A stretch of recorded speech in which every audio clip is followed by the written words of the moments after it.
Oke, thank you very much. Siapa yang nge-record tadi aku lupa. Oke, ya. Kadang-kadang gini teman-teman semua, kenapa orang-orang yang pinter, yang cerdas, intelektualnya tinggi, kemudian dia memiliki rekam jejak yang bagus dalam, bab knowledge ya, pengetahuan dan intelektual, kenapa masih bisa terjebak dan terpeleset kepada hal-hal yang tidak mencerminkan ada perdebatan yang baik? Pertama, yang menjadi pengaruh terbesar adalah emosi. Kakak pernah bilang, kalau nggak salah di MUFAB juga pernah bilang, "Teman-teman, hidup ini bukan hanya tentang bagaimana kita memiliki IQ yang tinggi atau intellectual quotient yang tinggi gitu ya, tapi juga harus memiliki EQ atau EQ gitu, di mana di situ tuh kecerdasan emosional menjadi salah satu hal yang penting dalam kehidupan sehari-hari, gitu. Nah, pentingnya di mana? Ketika kita menghadapi tekanan, ketika kita menghadapi sebuah pressure, di situlah kita menjaga mental kita, di situ kita menjaga stabilitas mental supaya tidak terbawa emosi dan kita tetap bisa berpikir jernih. Nah, di situ. Maka ketika teman-teman ingin memiliki pola pikir atau analitis atau mungkin perdebat yang bagus, ada satu seorang perempuan yang viral, tahu ya yang dari Denmark itu, yang ngajak debat siapa? Syahroni itu, yang dari Denmark siapa? Aku lupa namanya yang cewek itu.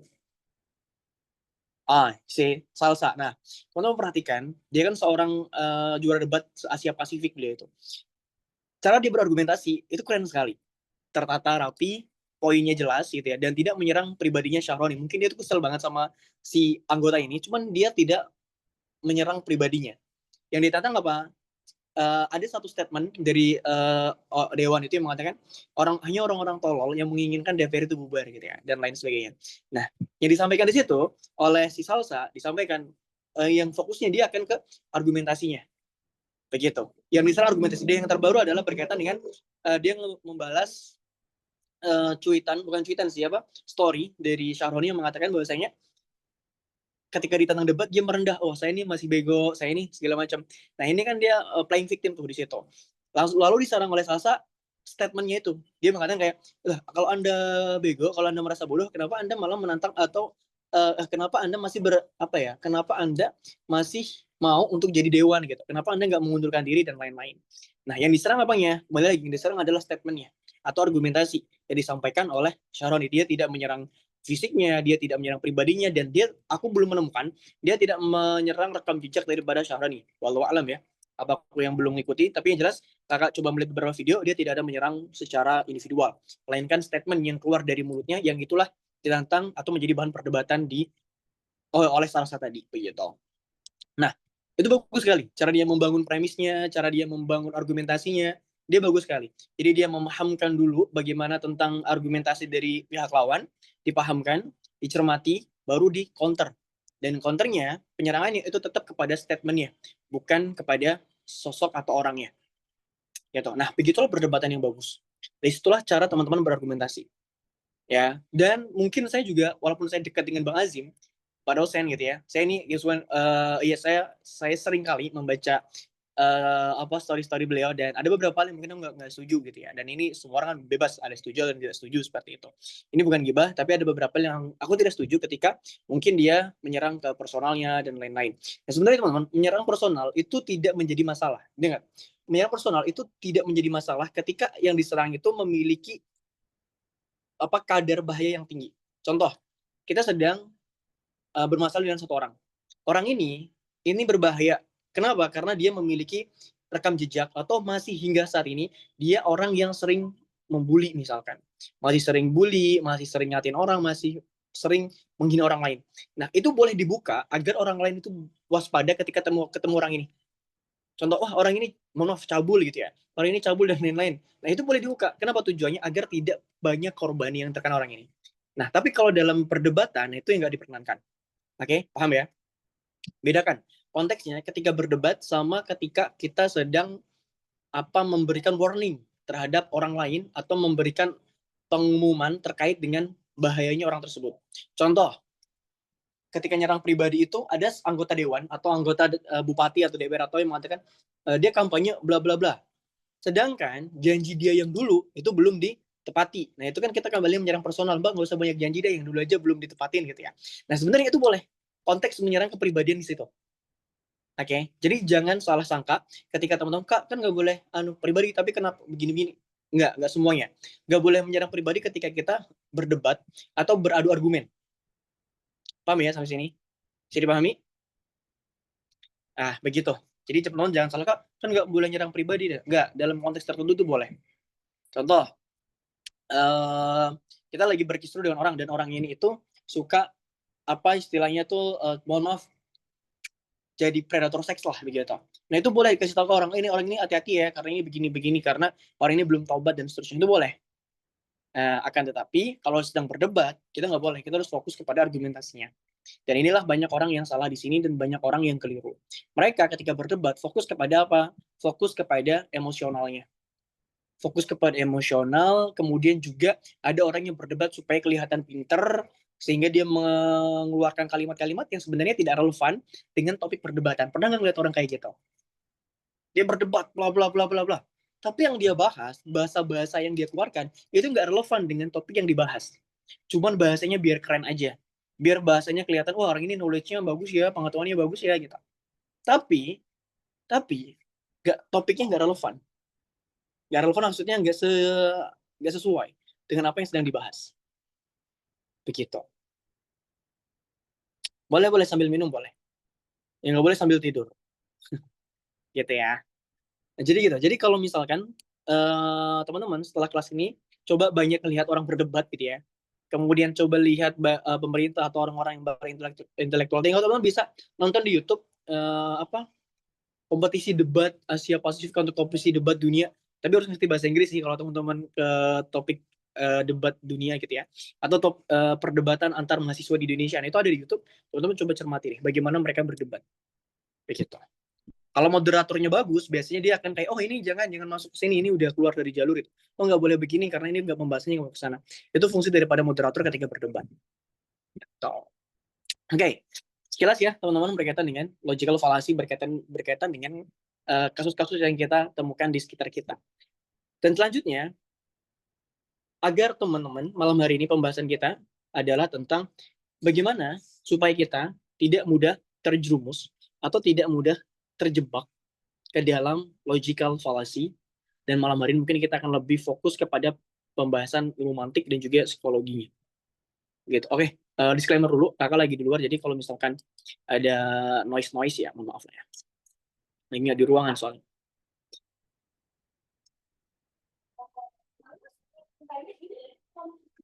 Oke, pertama, ketika teman-teman berdebat atau teman-teman berdiskusi, debat ya bahasanya, berdebat atau berargumentasi, pertama, teman-teman harus bisa memahami istilah atau definisi.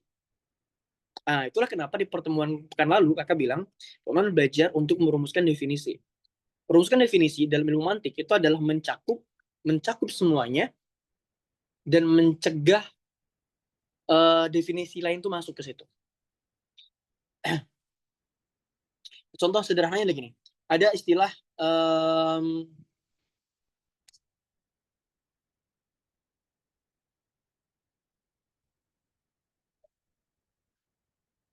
ada yang ingin teman-teman ingin berdebat kayak, oh hak kebebasan itu adalah hak semua manusia atau kebebasan itu hak semua orang. Nah, yang harus diselesaikan dulu definisinya adalah bebasnya. Bebas ini apa? Definisi bebas itu apa? Oke, ini harus disamakan. Contoh, mohon maaf sekali, ini aku tanpa memandang remeh Bang Ferry ataupun Mas Fier. Mereka kemarin berdebat itu tidak memiliki definisi yang sama berkaitan dengan kapitalisme, ekonomi kapitalisme. Mereka tidak memiliki definisi yang sama, sehingga apa? Mas Ferry atau Bang Ferry itu menggunakan persepsinya sendiri, Mas Ferry menggunakan persepsinya sendiri. Yang ada, mereka itu akan saling mempengaruhi atau saling apa ibaratnya menggurui, dan ujungnya apa? Hanya sekedar presentasi biasa menurut pandangan mereka masing-masing. Itu first. Gitu. Nah, jadi ketika kalian berargumentasi atau berdebat, pertama kali yang harus kalian pahami adalah definisinya. Apalagi yang sering berdebat, musik, sama peran musik. Nah, ketika teman-teman semua ingin berdiskusi, pastikan definisi musik kalian dengan orang yang kalian ajak itu sama. Definisinya. Maka teman-teman tidak akan bisa sampai kepada tahap berdiskusi atau berdebat yang bagus ketika basically di definisinya sendiri kalian salah. Gitu. Atau apalagi misalkan definisi tentang yang sering terjadi itu niat sholat misalkan. Terus yang debat tuh harus dibaca atau nggak? Baca dulu definisi niat itu apa? Itu sama. Baru akan timbul diskusi atau perdebatan yang sehat. Contoh lagi yang sering, khilafah misalkan. Khilafah itu apa? Gitu. Nah, itu harus memiliki definisi yang sama. Kadang ada orang yang salah dalam mendefinisikan yang ujung-ujungnya ngalor ngidul perdebatannya. Gitu. Oh, khilafah adalah sistem kerajaan di dalam Islam kayak gitu. Nggak kayak gitu, guys. Harus disamakan definisinya. Atau misalkan kata apa lagi yang sering diperdebatkan itu? Apa yang sering didebatkan kalian? Apa yang sering didebatkan? Atau sering berargumentasi? Apa? Apa? Sering ngedebatin tentang demokrasi, Kak. Demokrasi. Iya, betul. Ah, itu harus dijelaskan dulu. Demokrasi, sebelum kalian debat demokrasi ini sistem apa dan lain-lain, yang harus pertama kali dia diluruskan apa? Definisinya harus sama dulu. Apa demokrasi? Oke, kalau definisi sama, baru teman-teman bisa untuk melanjutkan ke diskusi atau perdebatan selanjutnya. Gitu. Jadi, pertama, agar kalian tidak mudah terjebak dalam logical fallacy, kalian harus pahami dulu istilah atau definisi yang hendak kalian debatkan. Bisa dipahami ya? Definisi dulu harus sama. Kalau kalian nggak memiliki definisi yang sama, maka jangan heran yang satu maunya ngalor ngidul, yang satu maunya ngalor gitu. Timur ke barat nggak akan ketemu. Dan ujungnya debatnya debat kusir. Ini basic. Teman-teman setelah ini coba amatin banyak ini yang bukan di kompetisi debat ya, tapi ke yang di TV-TV, teman-teman coba lihat banyak orang yang salah sebelum mereka mendefinisikan, tapi mereka udah meloncat-loncat kemana-mana, yang itulah menjadi cikal bakal kenapa perdebatan itu tidak memiliki konklusi atau kesimpulan yang bagus. Karena definisinya salah. Karena mereka nggak fokus ke definisi dulu. Apa definisi? Definisinya apa? Ini yang penting. Contoh, berdebat dengan DPR. DPR ini perlu dibubarkan atau tidak? Misalkan seperti itu. Oke, sebelum teman-teman mengarah ke sana, jelasin dulu apa DPR. Misalnya, Dewan Perwakilan Rakyat. Ayo jelasin apa tuh maknanya dalam undang-undang apa sih. Oke, jelas. Baru merucut. Oke, dalam realita yang ada, seperti begitu. DPR ini tidak berfungsi sesuai dengan fungsi dalam undang-undang, kayak gitu. Di dalam undang-undang dia seperti ini, tapi pada nyatanya tidak, misalkan. Maka pada kesimpulan ini, karena sudah tidak memenuhi kriteria atau tidak memenuhi lagi berkaitan dengan undang-undang dan tidak menjadi wakil rakyat sesuai dengan definisinya, maka dengan ini bisa dibubarkan. Kayak gitu contohnya. Tapi harus sama dulu DPR. Harus sama gitu definisinya. Tapi kalau teman-teman nggak bisa mendefinisikan dengan yang sama, ya jangan heran ketika perdebatan itu hanya debat kusir jadinya. Sih? Paham?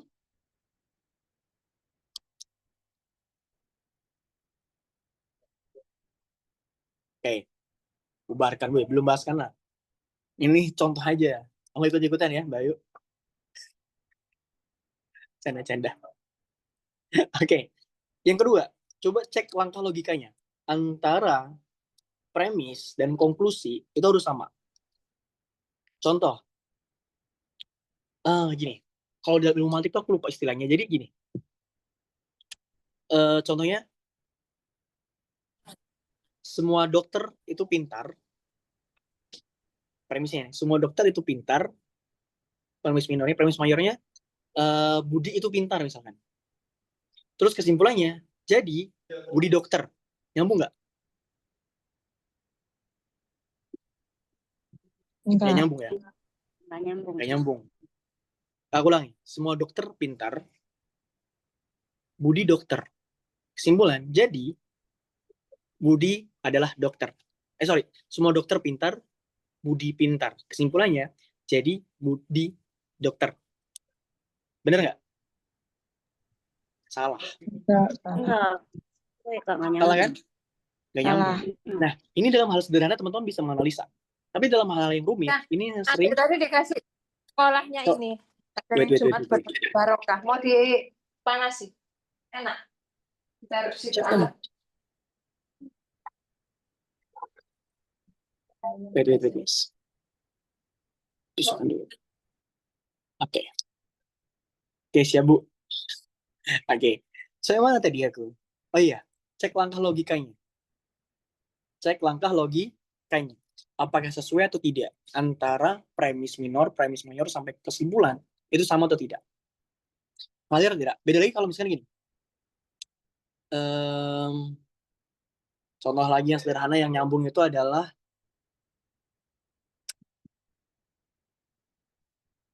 hmm, silakan. Tapi nggak juga sih. Oh, semua pria memiliki jakun. Semua pria memiliki jakun. Abizar memiliki jakun. Kesimpulannya, Abizar adalah pria. Bisa nggak membangun argumentasi kayak gitu? Antara premis minor dan premis mayor, premisnya itu nyambung. Sesuai nggak tapi kesimpulannya? Sesuai nggak? Nggak bisa bangun. Sesuai kan? Teman-teman boleh kok open mic. Nggak hanya Mbak Rohma aja, yang lain boleh open mic juga. Boleh semuanya boleh. Mbak Rohma juga boleh, semuanya juga boleh. Ulangi ya, ulangi. Semua pria berjakun. Abizar berjakun. Jadi, Abizar adalah pria. Ini malah geser ke semua wanita bener. Enggak. Itu itu statement yang nggak ada argumentasi yang kuat itu. Hanya Allah yang maha benar. Oke, benar nggak tapi? Paham kan ya bagaimana membangun sebuah kesimpulan? Itu kayak gitu. Contoh lagi ya. Bentar, saya cek dulu.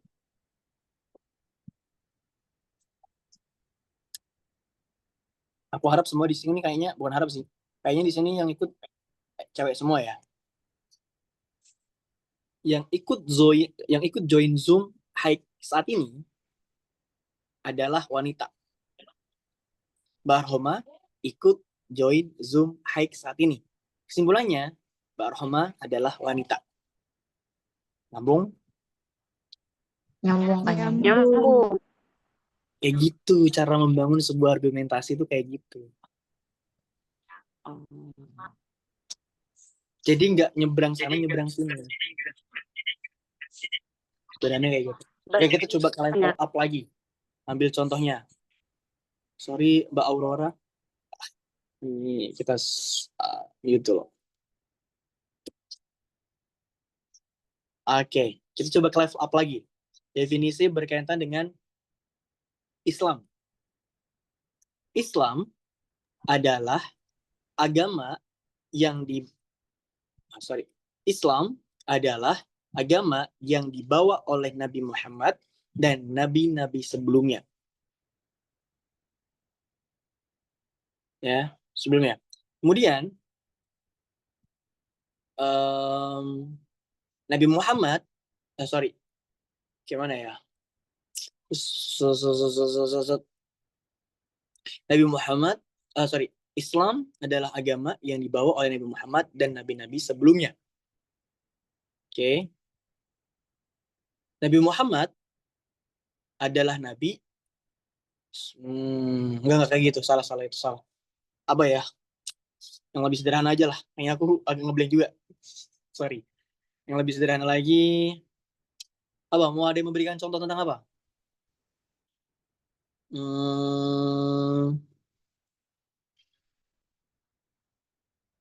Yang relate. Definisi, argumentasi. Ini.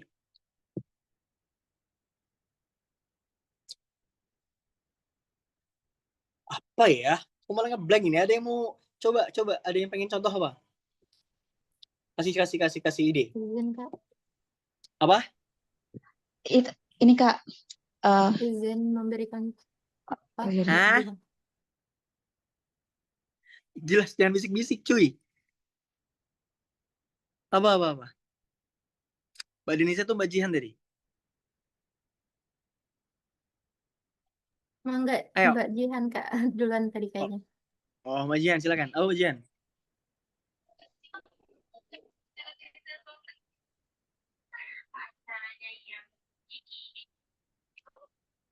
Nggak ada. Oke. Mbak Rohma mungkin? Kalau gini Kak, misal DPR adalah Dewan Perwakilan Rakyat. Suara Oke. rakyat diwakilkan oleh DPR. Nah, Jadi orang-orang yang ada di DPR itu adalah perwakilan dari rakyat. Perwakilan suara dari rakyat. ya, kayak gitu. Nyambung nggak? Nyambung. Nyambung itu.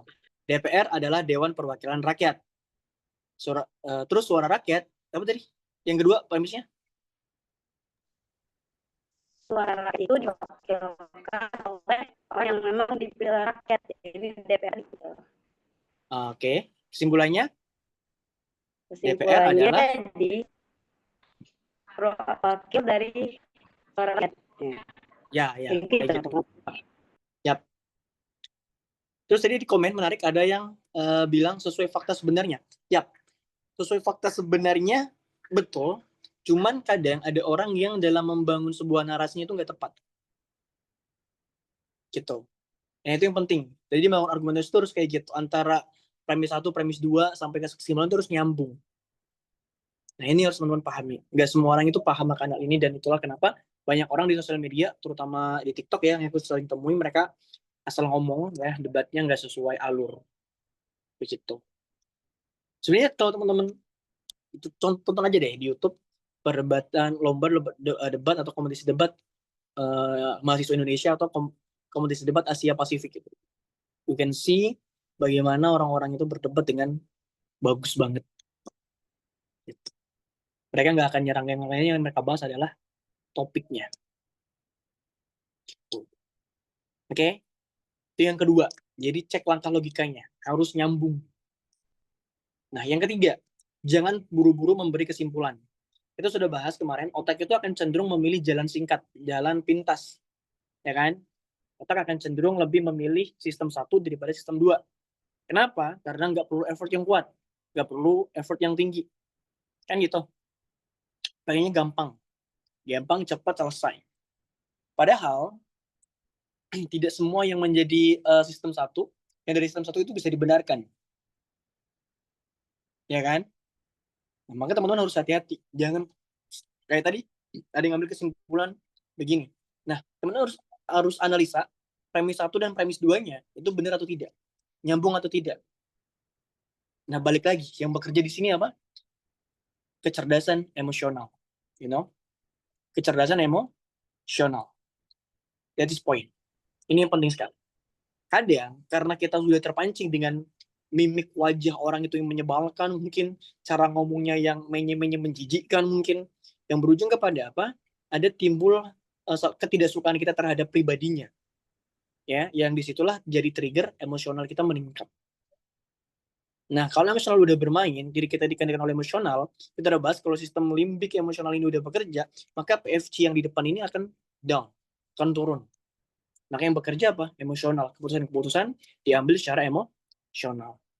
Nah, itu penting. Jadi harus tarik napas dulu, analisa dulu antara premis-premisnya ini apakah dibenarkan atau tidak, sesuai atau tidak, relate atau tidak, gitu loh, dengan fakta yang ada atau dengan kesimpulan yang disampaikan. Jadi jangan terburu-buru dengan kesimpulan. Nah, teman-teman bisa lihat lagi contoh banyak lah. Jadi ini ya, kalau bisa ditambung di tampilan kayak di TV-an itu, orang-orang tuh kadang belum selesai ngomong aja itu udah ditahu. Maksudnya nggak begitu ya. Anda ngapain maksudnya ngomong kayak gitu kan kayak gitu. Padahal ujungnya apa? Ribut, marah dan lain-lain. This not good guys. Itu nggak bener-bener nggak mendidik sama sekali. Kalau nggak ngerti ya kenapa mereka punya gelar doktor, profesor ketika berdebat. Yang bagus berdebat tuh kalian bisa contoh Rocky Gerung. Terlepas agama dia apa dan lain-lain ya, tapi adab dia dalam berdebat is good. Dia akan lebih fokus kepada topiknya, bahkan definisinya itu pasti dia akan kulik. Anda bilang begitu, tahu nggak definisinya itu apa? Gitu. Najwa Shihab juga bagus debatnya. Najwa Shihab juga bagus. Coba lihat teman-teman, lihat orang-orang yang siapa, coba sebutin siapa menurut kalian yang orang itu debatnya bagus-bagus. Sebutin. Coba sebutin orang-orang yang menurut kalian itu ketika berargumentasi atau berdalil itu debatnya bagus-bagus. Siapa? Dr. Feli. Siapa lagi? Mbak Anies. Siapa? Anies Baswedan. Masuk nggak Kak? Aku ketika nonton dia di debat presiden kemarin, menurut aku agak kurang sih. Sorry ya, bukan ini. Ya, aku objektif saja. Tapi ketika aku nonton debat presiden kemarin, beliau lebih banyak menyerang personal daripada gagasan-gagasan. Jadi aku agak kurang, bukan aku nggak senang pribadinya, cuman kalau dalam berdebat, in my opinion, it's not good, guys. Belum. Siapa? Rocky Gerung. Sadam. Rocky Gerung tadi udah kakak Oh, sebutin. Sadam. Najwa Shihab. Kemudian Ustaz Felix siapa lagi? Sadam. Sadam Permana. Good. Dia memang orang debaters. Ada lagi? Nggak bisa lihat debat habis kelar ini. Ya, harus. Shirley apa namanya? Shirley Anovita. Iya. Bagus. Dia bagus berdebat. Cuman kadang ini narasi yang dia sampaikan dan definisinya masih kurang mendasar. Gitu. Rian Coba bagus dia. Pahardi Bagus. ada. Apa? Siapa? Itu Kak yang di kolom komentar debat pakai adab, Rian Pahardi bukan? Yang Presiden Gen Z itu ya? Belum. Iya, Rian Pahardi. Belum. Dia terlalu banyak main ini retorika. Siapa? Pak dosen Kak. Kak. Hmm? Pak dosen. Pak dosen Azim maksudnya, Bang Azim. That's good, Yes. but dia masih emosinya masih belum stabil. Dia kalau debat bagus untuk di kolom, tapi ketika berada langsung, aku karena belum pernah ketemu secara live langsung di debat gitu ya. Tapi kalau lihat di komennya di story-nya dia bagus, dia fokus ke topik ya. Cuman ada beberapa kali dia terpancing emosi di situ, dan itulah kekurangan dia. Tapi dalam berargumentasi dia bagus. Gitu. Siapa lagi? Muhammad Rizan Gaza. Siapa? Bentar. Mbak Nia siapa? Muhammad Rizan Gaza termasuk nggak Kak? Ya, it's good. It's good. Tapi gini, itu kalau dalam topik Gaza ya, kalau dalam topik yang lain aku nggak tahu apakah dia sekredibel itu, maksudnya sebisa Enjoy itu menyampaikan ininya. Tapi ketika aku nonton dia dengan siapa itu, yang cewek itu, ya it's good. Nah gini, yang aku nggak mau mengomentari, cuman gini, teman-teman bisa lihat orang-orang yang kalian anggap itu hebat berdebat, ketika dia berdebat dia nggak gerusak-gerusuk, dia tenang, dia kalem, dia fokus ke narasinya, dia fokus ke argumennya. Coba teman-teman amati, betul? Itu kecerdasan emosional yang tinggi. Tapi kalau kalian cuma punya kecerdasan intelektual yang bagus tapi emosional rendah, itulah pejabat-pejabat atau pemerintah yang ada. Lihat di LC, lihat TV1, lihat di mana-mana perdebatan cuma ujungnya ribut tanpa ada hasil sama sekali. Hawaryun bagus juga sih menurut, cuman emosinya masih, ya mungkin masih muda tadi ya, emosionalnya masih agak kurang. So teman-teman bisa lihat Rocky Gerung bagaimana tenang dia ketika menghadapi tekanan. Najwa Shihab, Ustadz Felix, siapa lagi yang bagus berdebat tuh? Ada satu lagi yang sering diperlihatkan itu siapa ya? Aku lupa namanya. Ada. Terus juga tadi Sadam yang bagus. Itu teman-teman bisa lihat. Mungkin bedanya kayak Rocky Gerung, Ustadz Felix, Najwa Shihab, mereka karena udah dewasa, mereka bisa lebih bijak dan bisa lebih kontrol emosi. Kayak muda-muda ini, kayak Bang Azim, termasuk saya juga mungkin, Bas Hawa, di emosionalnya agak cukup agak jadi beban gitu. Nah, begitu. Ini harus teman-teman pahami. Jadi cerdas debat itu yang harus teman-teman kuasai bukan hanya topiknya, tapi juga bagaimana teman-teman itu mengelola emosionalnya. Kamu bisa lihat Ustadz Felix betapa tenangnya dia ketika menghadapi Abu Janda itu ya. Kemudian siapa? Justru gini, teman-teman belajar nih ya, sebelum debat topiknya, pelajarin semuanya. But if you debat ngeblank, gak kepikiran apa-apa, itu kadang muncul kayak gitu kan. Kenapa penyebabnya? Karena kita nervous, gugup, ada tekanan, gak bisa stabil. Kalau teman-teman udah belajar, ada nih di otak, tapi gak bisa menyampaikan. Karena kayak gitu. Oh, ya. Tunggu sebentar ya.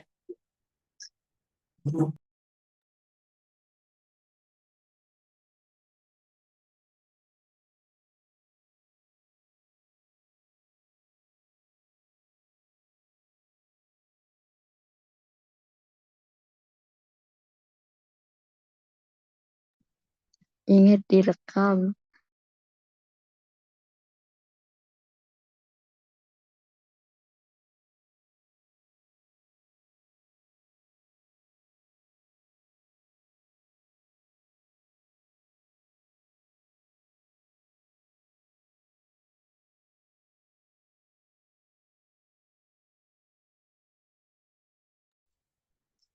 Kak Rohma buka WA bentar.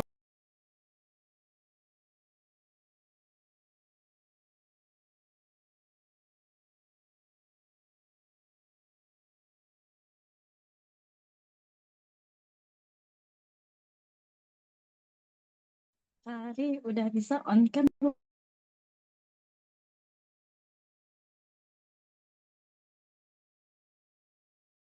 By the way, itu pada kemana?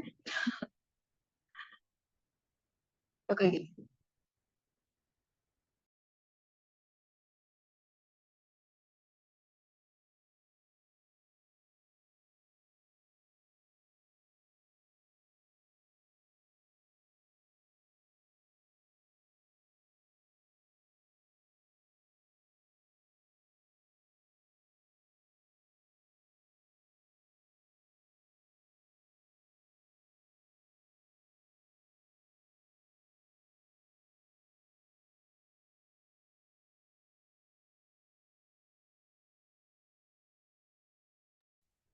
Oke, that's point ya. Jadi teman-teman bisa memahami betapa orang-orang yang kita anggap mereka adalah master in eh, argumen gitu ya, mereka tuh itu memiliki ketenangan. Oke, and then yang keberapa? Jadi ketiga, sekarang keberapa? Keempat ya berarti. Teman-teman harus hati-hati dengan permainan kata. That's why. Makanya dalam sebelum menyimpulkan sesuatu atau kalian merespon suatu argumentasi, hati-hati dalam bermain kata. Contohnya, yang lagi rame apa? Tentang pemerintahan. Biarkan nanti pengadilan agama, biarkan nanti pengadilan Allah yang akan membalas semuanya. Which is dalam satu kesempatan itu bagus. Cuman dalam konteks keadilan itu nggak tepat. Karena gitu. Ada orang yang bilang, mungkin buzzer gitu ya. Udah deh nggak usah diributin, itu biar nanti pengadilan Allah yang ngebalas. Good, bagus. Tapi dalam konteks keadilan ini nggak tepat. Teman-teman harus hati-hati di sini. Atau mungkin ada yang bilang, Islam itu agama damai. Maka dari itu, kita nggak boleh ada perang sama sekali. No, betul, Islam damai. Cuman premis 1 dan premis 2 ini kan gak nyambung. Tapi seolah-olah benar. Ya, kalian harus hati-hati di sini. Ya, dalam permainan kata. Ini sering kita terjebak. Yang ujungnya kita ngikutin permainan mereka jadinya. Oke, kemudian yang kelima, pisahkan argumentasi dengan pisahkan logika dengan emosi. Jadi saya sampaikan, emosi ini bisa menjadi pembunuh. Teman-teman bisa punya hafalan materi sebanyak apapun, itu nggak akan pernah keluar selama kalian nggak bisa kontrol emosi kalian. Kalau nggak bisa perang, nggak bisa syahid gitu. Sebenarnya kalau kita merujuk ilmu fikih, banyak juga syarat ketika kita ingin syahid seperti itu. Nggak, bukan hanya di perang. Tapi memang kalau perang yang syuhada, memang di perangan. Tapi kalau hanya syahid, itu ada beberapa kriteria. Itu selanjutnya. Kita nggak bahas ke sana, kita fokus ke pembahasan yang lain lagi. Gitu. Jadi pisahkan logika dengan emosi. Wah, kamu ini kalau misalnya nggak dukung pemerintah, berarti kamu tuh nggak cinta NKRI gitu. Ya nggak nyambung juga gitu ya. Apa hubungannya? Kadang orang yang menyampaikan itu tuh hanya menggebu-gebu soal emosi. Wah, NKRI harga mati, NKRI harga mati. Oh, enggak ini jadi doang. Tapi, ya, sama sekali argumen dia tuh nggak berdasarkan pengetahuan. Ditanya apa itu NKRI? Apa itu NKRI harga mati? Standarnya apa? Apa yang kamu sudah korbankan untuk NKRI dan lain-lain? Aku yakin ya mereka akan bisa menjawab itu. So, harus berhati-hati dengan logika dan emosi. Ya.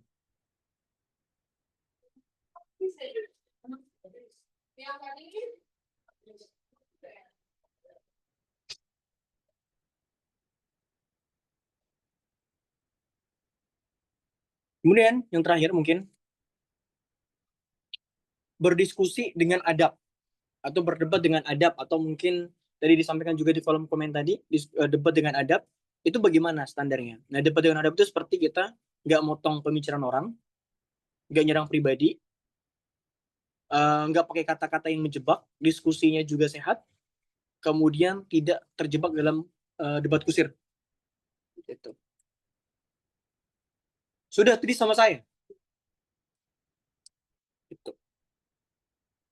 Ya, jadi tidak boleh debat itu menyerang pribadi, potong-potong. Dengarkan dulu, pahami dulu, amati dulu, analisa dulu, tenang.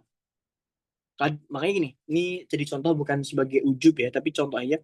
Kakak seringkali ketika menjawab pertanyaan kalian, kakak hanya diem dulu, maybe 10 detik, 15 detik, bukan nggak mau jawab, tapi menyerap dulu, memahami apa yang kalian sampaikan. Which is, ini bagian daripada perdebatan. Gitu. Jadi kalau kalian mau untuk memiliki balasan argumentasi yang tepat, itu juga karena harus mengerti. Ada istilah gini, orang yang pandai bicara atau public speaking bagus, mereka juga menjadi pendengar yang bagus. Karena masuk akal juga ketika kalian ingin menyampaikan argumentasi atau data, terus kalian nggak bisa menjadi pendengar yang baik, maka kalian tidak akan bisa menyampaikan informasi itu dengan tepat. You know? Gitu. Jadi kalau misalkan kalian nggak bisa jadi pendengar yang baik, maka sama halnya ketika kalian ngomong, itu nggak akan bisa menyampaikan informasi dengan baik.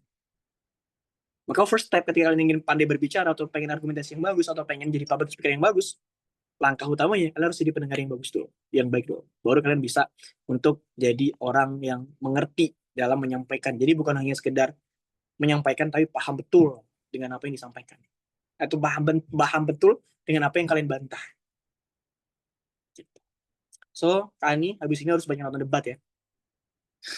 Nggak harus banyak sih, coba langsung sekali gitu nonton debat biar tahu gitu bagaimana sih orang berdebat. Oh, di sini letak salahnya, nanti dampaknya apa, nanti ujung debatnya seperti apa, itu pasti udah terbaca kalau kamu udah paham nanti.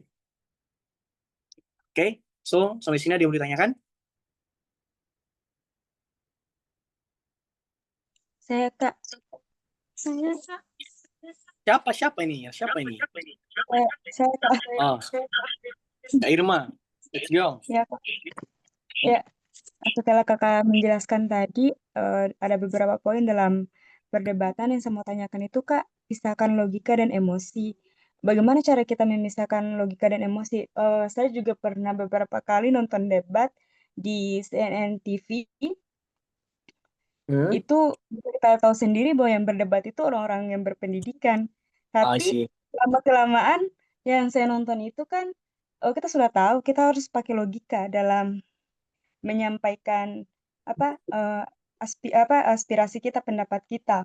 Nah, tapi lama-kelamaan yang saya nonton itu mereka di tengah diskusi itu sudah terbawa emosi. Jadi bagaimana caranya supaya kita bisa memisahkan nih logika dan emosi? Sedangkan kita sering nonton, lama-kelamaan itu debat ada yang terbawa emosi.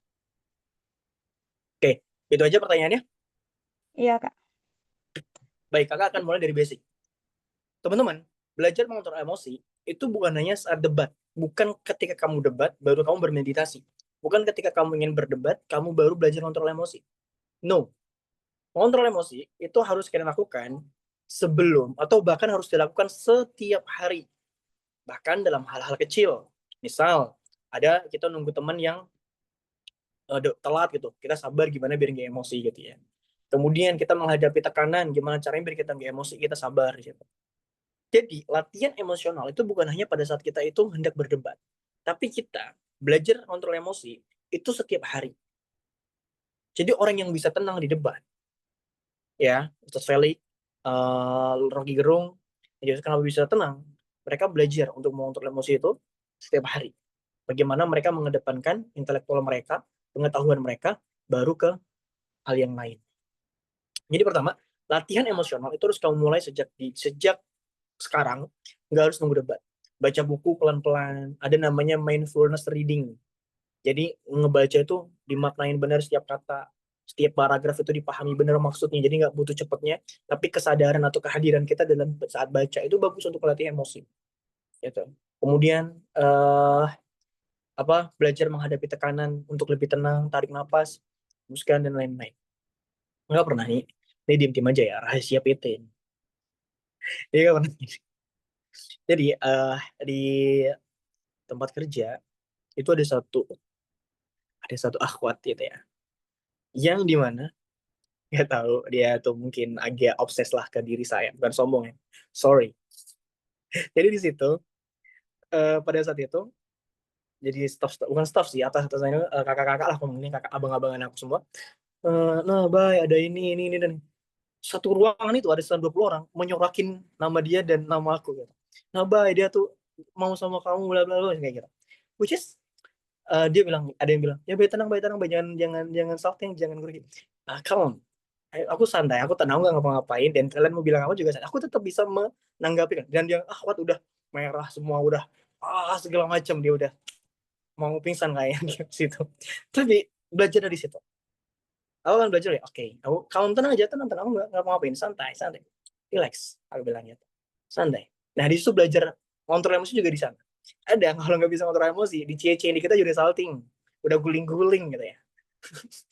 Udah ngapa-ngapain, udah banyak sekali gitu. Nah di situ teman-teman harus belajar juga di situ. Oke, misalkan contoh ini, ada orang marah, pernah ada yang marah, mau ribut gitu ya. Sorry, aku tuh nggak nyuruh kamu begini. Aku cuma minta begini-begini. Udah, ujungnya apa? Marah dia reda sendiri, dia sampai pulang dari kantor gitu ya. Sampai pulang, terus habis itu dia ngechat dia untuk minta maaf. Kayak gitu. Nah kan yang teman-teman melatih emosi itu pada saat debat. Tapi di keseharian teman-teman harus belajar. Nah itu nantilah yang akan terbawa kepada perdebatan. Atau terbawa dalam diskusi. Gitu. Itu yang pertama. Jadi dilatih setiap hari. Kemudian yang kedua, fokus kepada argumentasinya.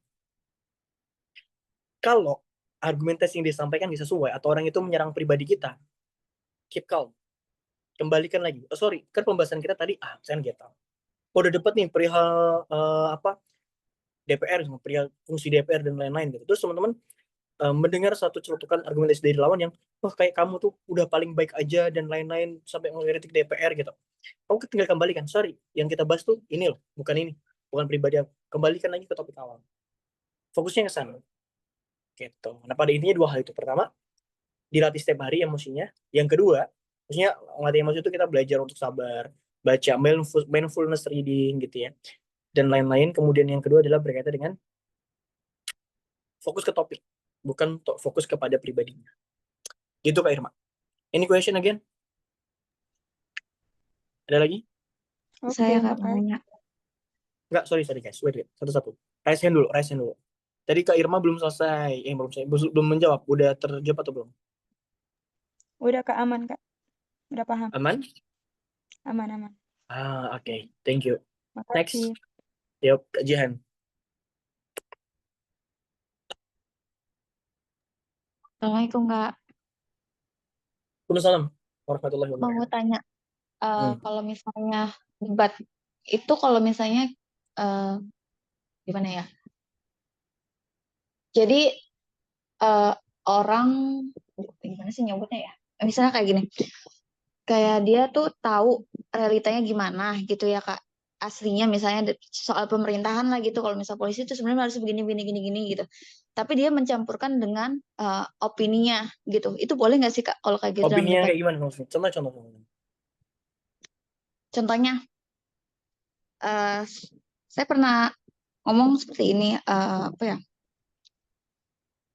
Dia bilang kalau polisi itu lebih menyegani orang-orang yang bisa dibilang mahasiswa UGM yang ternama lah gitu ya. Terus aku bilang, berarti polisi itu ini dong, apa memandang bulu dong. Berarti dia memilih mana yang disegani, mana yang enggak gitu. Aku bilang kayak gitu kan. Terus dia bilang,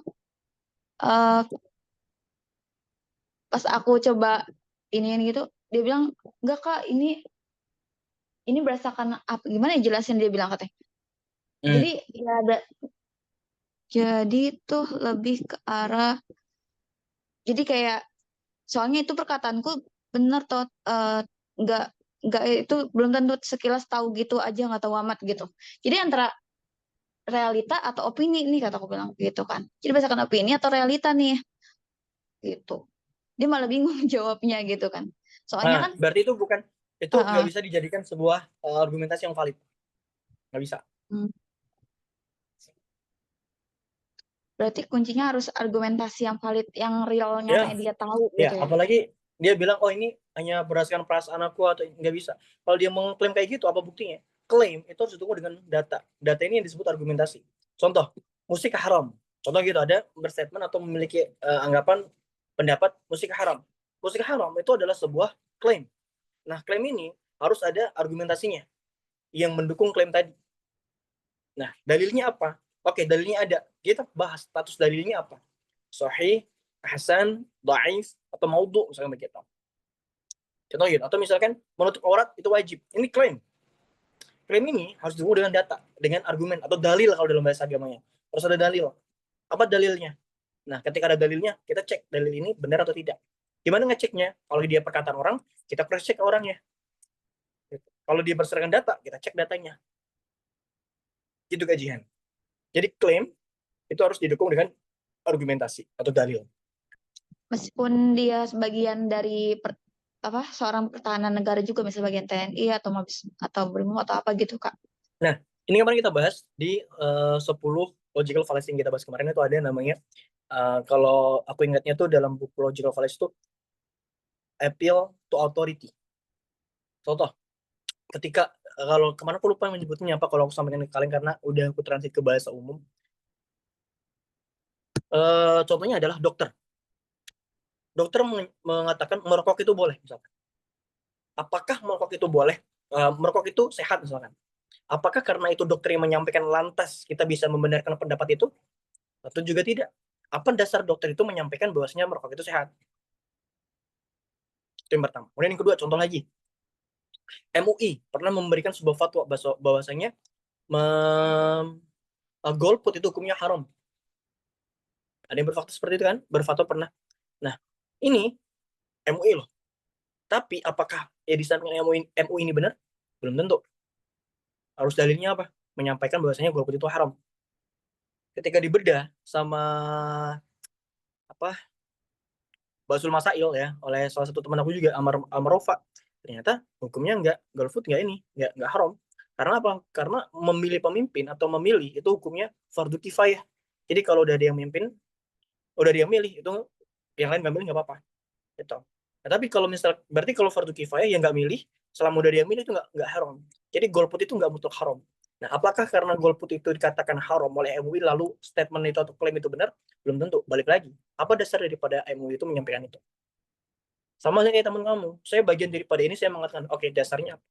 Jadi bukan karena orangnya, tapi karena argumentasi itu tapi karena klaim itu didasarkan kepada argumentasi yang seperti apa? Paham? Ya paham sih. Maksudnya berarti kalau misalnya dia memang mau menyatakan seperti itu, dia realnya melihat seperti itu belum dinyatakan valid gitu, Kak. Nah, kalau aku melihat misalkan begini-begini, oke, yang melihat kan dia. Kayak aku misalkan, kalian, kajian, aku melihat kamu kemarin boncengan sama cowok. Aku ngomong itu sama Kak Alia misalkan. Percaya nggak Kak Alia? Saya kan aku ini tetangga gajian gitu ya. Atau mungkin aku adiknya atau kakaknya gajian. Atau mungkin aku teman rekannya gajian.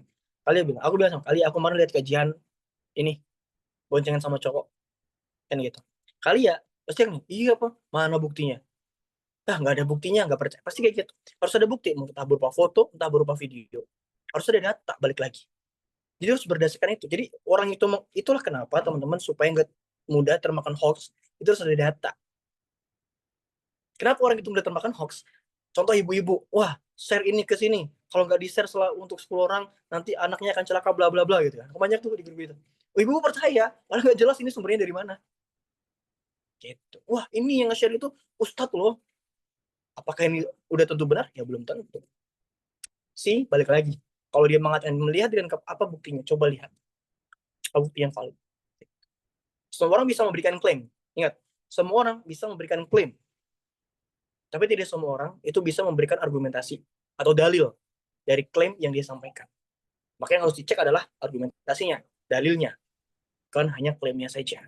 Kita akan termudah makan hoax atau tertipu dengan informasi-informasi kalau kita hanya fokus kepada klaim, tapi tidak kepada sumbernya. Contoh lagi, menurut fakta psikologi, begini-begini.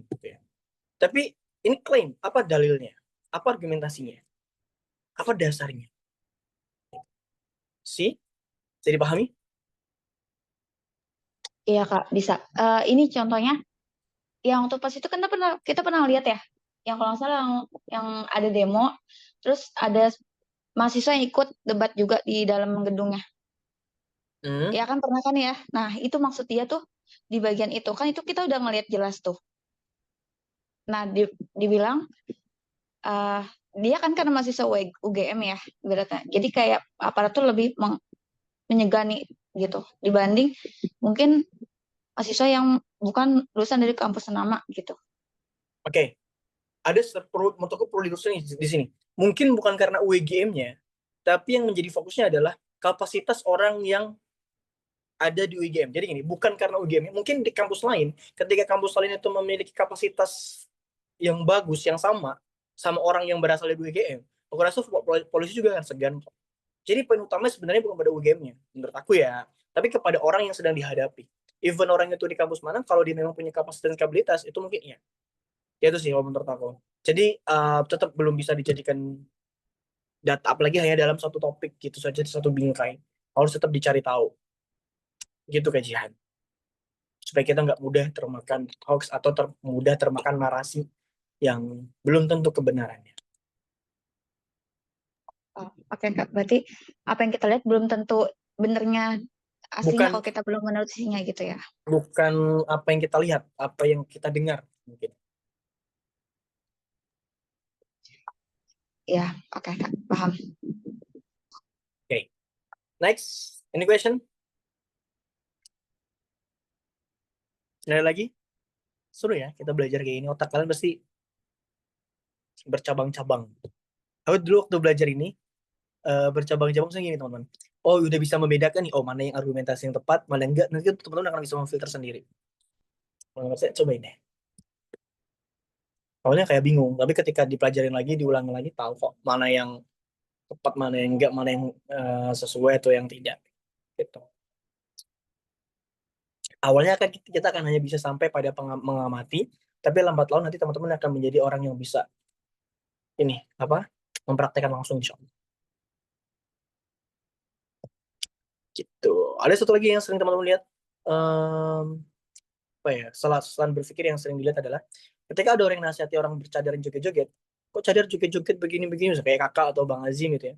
Terus ada orang yang nyeletuk dari kaum mereka, kamu tuh yang diurusin jangan yang udah bercadar dong, yang diurusin tuh mereka tuh yang masih pada belum bercadar, yang masih banyak belum berhijab. Lah, ini logical fallacy nih. Gitu. Padahal yang menjadi topik utama itu wanita bercadar, bukan orang yang tidak menutup aurat. So, nggak ada pertanyaan lagi? Kalau nggak ada, kita close untuk malam hari ini. Iya. Ada lagi? Kak, mau nanya lagi deh.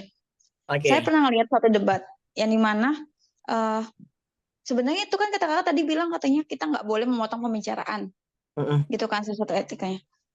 Sedangkan yang waktu pas saya lihat debat itu dimana dia belum selesai ngomong, dia yang ini langsung udah jawab ini, yang ini langsung apa ngedebatin lagi kayak gitu. Itu menurut kakak gimana? Apakah dia berdebat di mana tuh? Di salah satu stasiun TV kalau nggak salah. Stasiun TV di mana? Di mana ya? Lupa lagi. Kalau nggak salah. Pokoknya antara Najwa Shihab juga sama yang apa pembicaranya juga gitu. Jadi yang satu belum beres, yang satu udah dipotong gitu Kak. Kan kata Kakak nggak boleh untuk motong pembicaraan gitu kan. Nah itu gimana tanggapan Kakak? Ya, semua orang itu bisa untuk berdebat, tapi tidak semua orang itu bisa untuk berdebat dengan adab. Semua orang bisa berdebat, tapi tidak semua orang itu bisa berdebat dengan adab.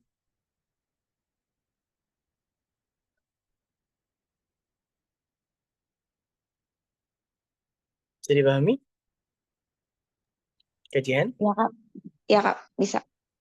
Berarti nah, tapi kalau teman-teman melihat perdebatan di kompetisi itu ada interupsi, gitu biasanya. Interupsi.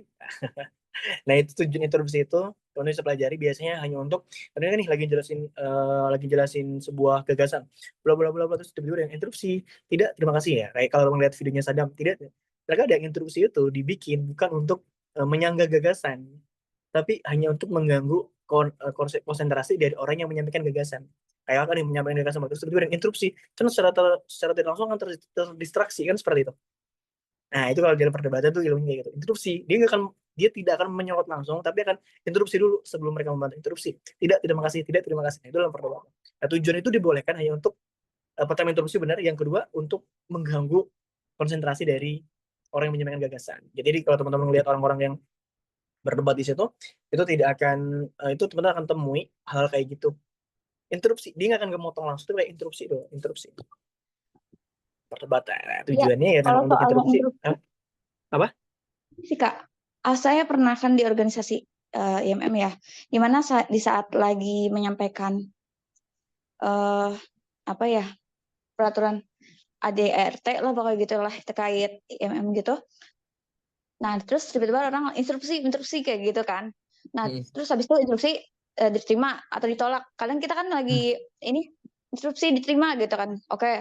Habis itu kan dari instruksi itu kan ada orang juga nyampein lagi juga instruksi. Terus habis itu dia malah memperkuat kayak gitu. Itu boleh nggak sih Kak?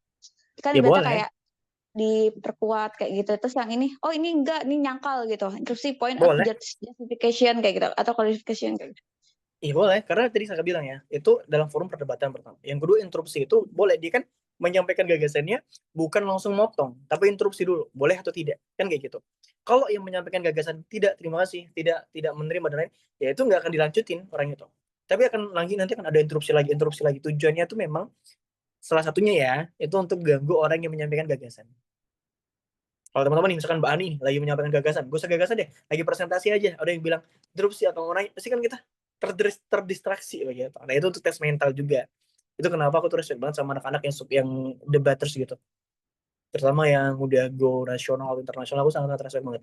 Dia secara emosional stabil biasanya, yang menyampaikan gagasannya mau apa namanya, terlepas dia ngapal atau apa ya itu urusan lain, tapi bagus, senang melihat orang-orang yang debatnya bagus. Itu gajian. Maka boleh-boleh saja kalau dalam forum debat seperti itu. Kompetisi debat itu soalnya.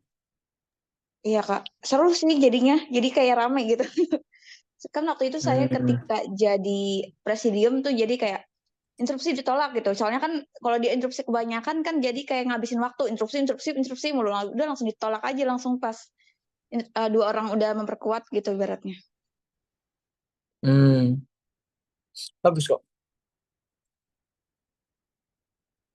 Tuh. Oke, kau jawab Jian atau belum? Ya Kak, Terjawab ya. udah kejawab. Ya, terima kasih ya Kak. Oke. Next. Anything else? One more. Siapa ini? Kak Denisa. Let's go. Terakhir ya. Kak izin bertanya lebih, aku tadi ini sih fokus pas kakak bilang tadi kan debat itu nggak boleh nyerang pribadi ya, yang Yup. mana yang pribadinya itu kayak dari janji-janjinya juga itu nggak boleh diserang di situ, tapi lebih Wait, kayak fokus ke statementnya. sorry. Dalam konteks tertentu kakak bilang tadi, pribadi itu boleh Boleh diserang, ya. ya kan? Nah, Iya, tapi iya. dalam Ada. perdebatan kita harus nggak boleh nyerang pribadi, tapi harus nyerang kepada topik yang sedang Statementnya dibahas. Gitu. ya, topiknya. Nah, itu tuh Kak, di situ aku bingung. Kayak kan ada pengecualian kayak dia boleh kalau misalnya pribadinya itu berbahaya gitu. Nah, itu boleh nggak sih Kak lebih jelasin lebih detail lagi? Kayak maksudnya aku masih bingung dalam konteks yang kayak gimana sih itu tuh boleh nyerang pribadinya atau boleh nyerang janji-janji kayak gitu. Oke, aku akan lebih jelaskan lagi terkait dengan contohnya. Pertama gini, ketika kita berdebat atau kita sedang ada masalah dengan orang lain. Contoh sederhana kalau Mbak Denisa ngeliat di siapa influencer yang kemarin sedang berdebat itu ya. Bang Azim dengan salah satu orang wanita yang dimana wanita itu tuh berbahaya sekali, manipulasi dan suka ngebully. Disampaikan tuh wanita ini suka ngebully. Gitu. Maka dalam konteks ini boleh. Tujuannya agar tidak banyak orang yang terkena dampak negatif dari orang tersebut. Itu yang pertama. Kemudian yang kedua, contoh lagi, Bang Ferry Irwandi waktu itu pernah berdebat sama salah satu orang filsafat, ya. Dia menyampaikan orang ini penjahat kelamin, maaf, kayak gitu. Sampaikan, maka boleh untuk apa? Mengurangi korban yang terdampak oleh orang tersebut. Begitu. Jadi, dalam konteks itu, boleh untuk menyampaikan atau menyerang pribadi, atau misalkan dalam konteks pemilu. Orang kampanye, itu kan banyak banget tuh janji-janjinya. Kita bisa nyerang, Pak, kamu dia lagi kampanye, dia minta masukan dan lain misalnya gitu ya. Pak, mohon maaf, Bapak sekarang janji begini, tapi janji yang lama, kok masih belum bisa ya? Kok belum terlaksana? Sih, jadi dalam konteks seperti itu, ketika orang itu berbahaya, itu boleh. Atau ada satu hal yang berkaitan dengan statementnya, kayak janji orang politik tadi, dia menyampaikan ini, berjanji A, B, C, D, tapi ternyata dari statement itu ada satu hal kejanggalan, atau satu hal yang keliru, yang mana dia belum tunaikan misalkan. Nah, disitulah yang harus diserang. Nah, jadi harus pertama, apakah orang itu berbahaya atau tidak. Yang kedua, apakah kesalahan pribadi itu berkaitan dengan statement yang dia sampaikan. Seperti itu. Dalam konteks politik tadi. Itu Oke, kajian, oke. kajian. Ke Denisa. Oke, kalau itu kan tadi contohnya misal dalam lingkup luas ya, Kak. Nah, Hmm, misal kalau misalnya kita tuh ada apa ya, permasalahan pribadi nih sama orang. Nah, hmm. orangnya ini misal kita tuh nggak gimana ya? Dibilang berbahaya misalnya enggak ya. Biasa aja ya karena kita lagi ada suatu problem sama dia.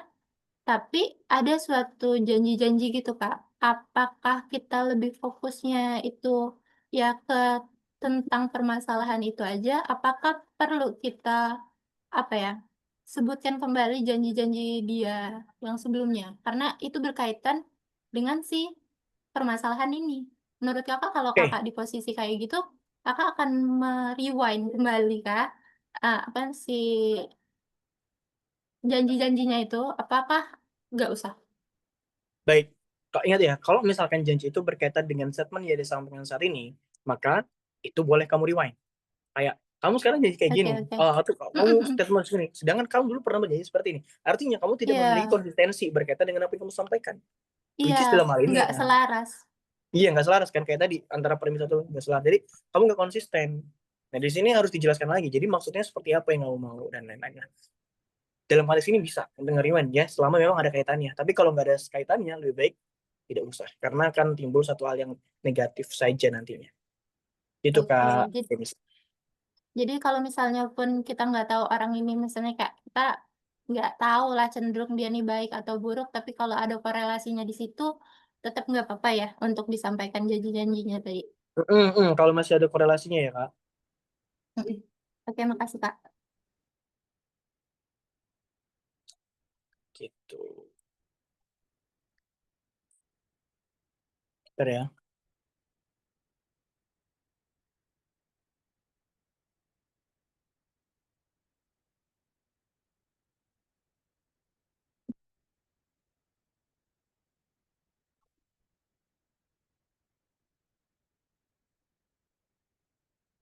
Oke.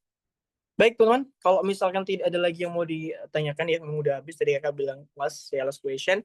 I'm sorry ya untuk teman-teman yang lain yang mungkin ingin bertanya tapi belum ada waktu. I'm sorry, today udah ada 9:30 dan udah malam. Jadi kakak saat ini lagi coba tidur di bawah jam 11 malam dan tidak tidur di atas jam 11 atau jam 12 malam. Jadi mohon maaf nggak bisa untuk lama-lama, nggak bisa sampai jam 10 lagi. Ya kakak akhir-akhir ini lagi agak kurang sehat dan sering drop, maybe karena jam istirahat yang sangat minim gitu ya. So, aku akan coba untuk tidur lebih awal di bawah jam 11 terus. Terima kasih banyak buat teman-teman semuanya udah hadir dan ini adalah pertemuan terakhir kita di sesi belajar mikir. Dan next ya mungkin nanti teman-teman silakan belajar dari kasus-kasus yang terjadi. And then if you menemukan hasil atau ada yang mau didiskusikan atau ada yang mau disampaikan, ya boleh untuk sharing ke kakak ya. So thank you teman-teman yang udah ikut di 3 sesi ini. I'm very excited ya untuk bertemu dengan teman-teman semua di sesi belajar mikir ini. Mudah-mudahan kita menjadi pribadi yang cerdas, yang bijak, yang tidak mudah termakan hoax gitu ya, dan juga menjadi pribadi yang lebih berintelektual dan lebih cerdas secara emosional. Thank you untuk malam hari ini. Selamat beristirahat. Kita tutup dengan istighfar 3 kali. Astagfirullah, astagfirullah, astagfirullah, dan doa kafaratul majelis. Subhanallah wa bihamdika, asyhadu an la ilaha illa anta, astaghfiruka wa atubu ilaik. Syukran jazakumullah khairan buat teman-teman semua. Selamat istirahat. Assalamualaikum warahmatullahi wabarakatuh. See you. Waalaikumsalam. See you.